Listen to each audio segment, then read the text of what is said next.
nagarutse kuri gubwa neza hano aho uyu munsi tugiye ku murabibona nyene abagande cyangwa abanyarwanda ni icyenyanja. Nagarutse ku isamake yacu uyu munsi turarebera hamwe isamake ya terapiya, uburyohe bwayo. Isamake ni ya mbere mu bintu umuntu arya agahora afite ubuzima buzira umuze. Isamake nzima rero wayibwirwa n'iki? Isamake nzima nk'iyi samake yanjye ya terapiya murayireba kugira ngo urebe niba ikintu cya mbere ugomba kumenya niba isamake kuko ikwiye kuribwa n'impumuro yayo. Iyi samake iba igomba guhumura nk'amazi y'inyanja.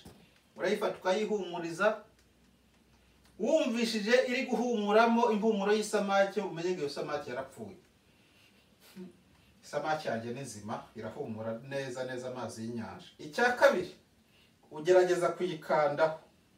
Iyo uyikanze ukabona hari ukumva ntabwo itsindagiye neza, ugomba kumenya ngo iyo samake ntabwo ari nzima. Iyi samake yanjye iyo nyikozeho murabona ko iguma nk'uko imeze.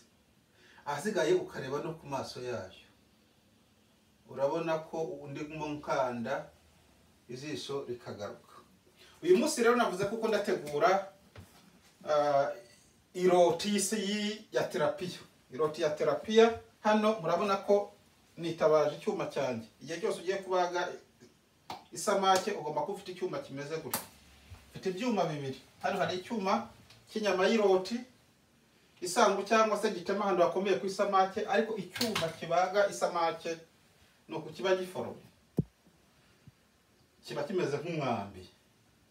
Iki cyuma rero ku muntu ukunda isamake, kurya isamake aba agomba kuba gifite. Uyu munsi mfite amasamake abiri yose y'ubwoko bumwe bwa terapiya, ariko uyu munsi navuze kuko turarya iroti y'isamake. Isamake rero mbere yo kuyibaga ugomba kubanza ukayihanagura kugira ngo itagira ibibazo, ukayikuraho ikintu icyo ari cyo cyose. Uzi ko igira ahantu hameze nk'urubobi hanyerera, ugomba kuba ufite agatambara kameze neza gafuze, ukayihanagura ukayishyira ku kantu ko kuyibagiraho.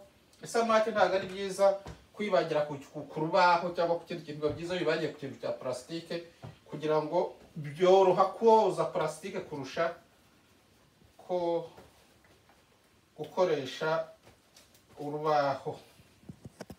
Isamake yacu rero imaze kuyihanagura neza uyirambika ku ibagiro. Ubwo ndarangije ndayishyira ku ibagiro. Uyu munsi ariko isamake yanjye ndayirisha umuceri.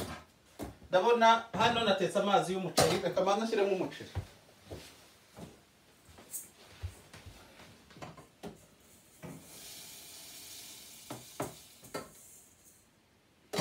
Umuceri wanjye mu minota itarenze 15 urabuhiye. Ubwo isamake yanjye rero ngiye kwitangira. Isamake utangira kuyibaga ugomba kureba umugongo wayo ukuntu foroma. Urabona umugongo w'ingi ukuntu umeze, urabona amatwi yayo cyangwa se amababa niba ariko nayita sinzi. Isamake ugiye kuyibaga uhera ku mutwe wayo kugira ngo umenye ahantu umutwe uhera. Ubanza uhera ukatira hano kuri uku gutwi kwa hano, niko kuguhereza inzira kwaho isamake yawe ugomba kuyikatira. Aha niho haguha inzira y'isamake y'ukuntu ugomba kuyibaga. Isamake rero iyo umaze kuyikata hariya ureba neza niba mo imbere ari umutuku kugira ngo umenye niba isamake ari nzima. Iyi samake yanjye uyitegereje urabona kuko ari umutuku imbere. Iyi samake rwose ni isamake ikwiye kuribwa idafite ikibazo na kimwe. Ubwo rero navuze ko uyu munsi turarya iroti y'isamake. Iyo umaze gukata hano gutya ku matwi yayo, ugerageza icyuma cyawe kugifata ukagihereza. Urabona ukuntu akaboko kanjye kamwe aho kari kandi aho kari, ni ukugihereza inzira kugira ngo kitanyerera ngo ube wakitema, kuko isamake nayo ubwayo igira icyo nakita nk'ubunyereri tubivuze mu rurimi rwacu. Ahasigaye umanurira hano mu ruti niba navuga mu ruti rwayo cyangwa se mu iteranyirizo ryayo, ugakata neza iri roti, ukarikata neza ukumva ko uri kugeza ku magufa amwe nakita nk'imbavu, ukagera neza ukakata neza ukumva kuko koko wahamije iroti yose wayikuyeyo. Urabona kuko hano iroti yose nayikuyeyo.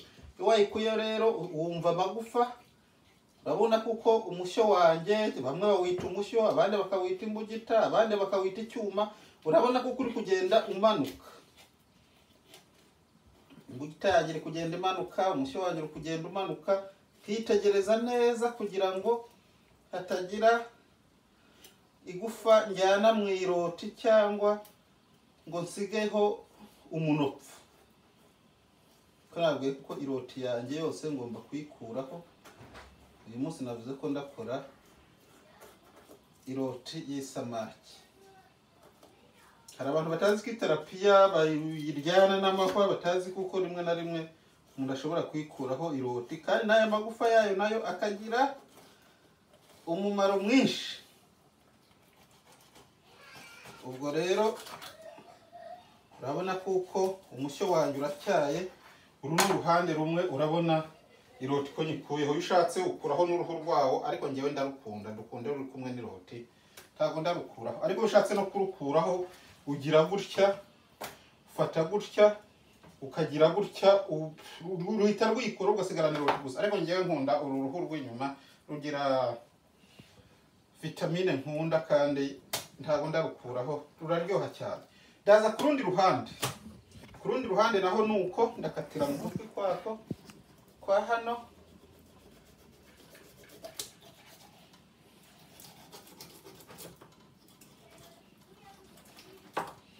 Ubwo murabona ko no ku rundi ruhande naho ntago bitandukanye cyane, murabona ko naho ni umutuku. Isamake rero iyo yapfuye cyangwa se ifite ibibazo, hano usanga ari umuhondo.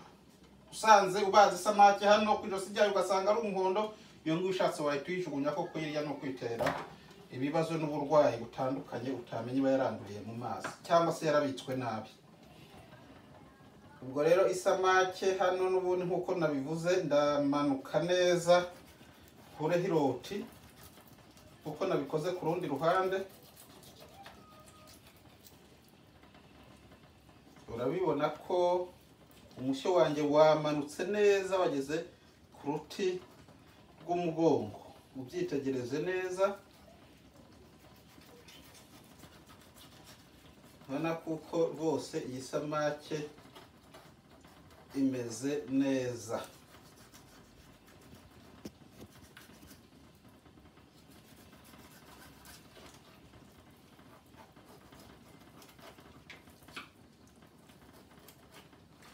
Urabona ko ni ukumanuka neza ku buryo iroti yose ugomba kuyikuraho ntacyo uhungabanyije.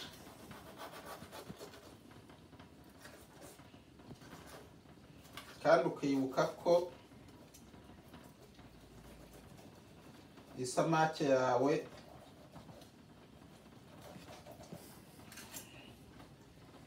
n'igisigayeho nacyo kiraribwa, ntabwo ari ukukijugunya.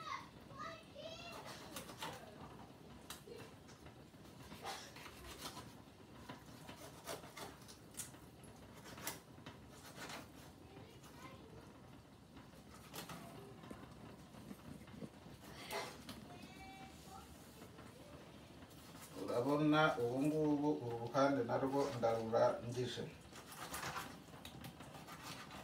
Iyo navuze ugomba kuba ufite icyuma gicyaye cyane. Urabona ko iroti yanjye hano y'isamake imeze neza rwose. Terapiya urabona ko igira amaroti meza ugereranije n'izindi samake. Hano muri Denmark dutuye hari izo bita Hospeta, nazo zenda kumera nk'isamake. Tukagira n'izindi bita Toske zigira, akenshi bakunda kuzita imputi wacu. Ariko uyu munsi nashatse kugira ngo turebe ese iterapiya cyangwa se Hospeta ifire yayo wayibona ute. Urabona ukuntu bimeze hano rero. Ubu ngubu urabona kuko nsigaranye hano naho hasigaye inyama nini. Iyi nyama rero nayo ntago nyijugunya. Uratekereza ko iyi nyama nyijugunya? Oya. Ubwo isamake ngimaze kubaga ndayishyira hano. Ubwo nimara kwishyira hano hano ko ngomba isamake iryoha iyo ifite isosi. Rero ngomba gushakisha ukuntu ntunganya isosi.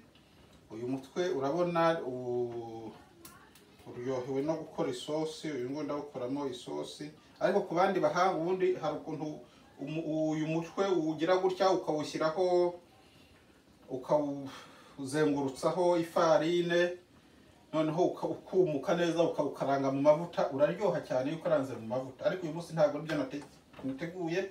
Umutwe w'isamake nateguye kuwukoramo isosi. Hano iki gihimba nacyo ngomba gukora uko nshoboye nkagitunganya, ko nacyo kiri mu bintu ndakuramo isosi. Nibyo navuze ko ugomba kuba ufite umucyo utyaye bihagije. Urabona ahangaha ngomba gukora isosi mo hano.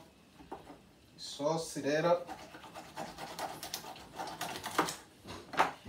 ubwo isosi nta kundi ndayikora. Hano mfite isafuriya iriteguye gukora isosi.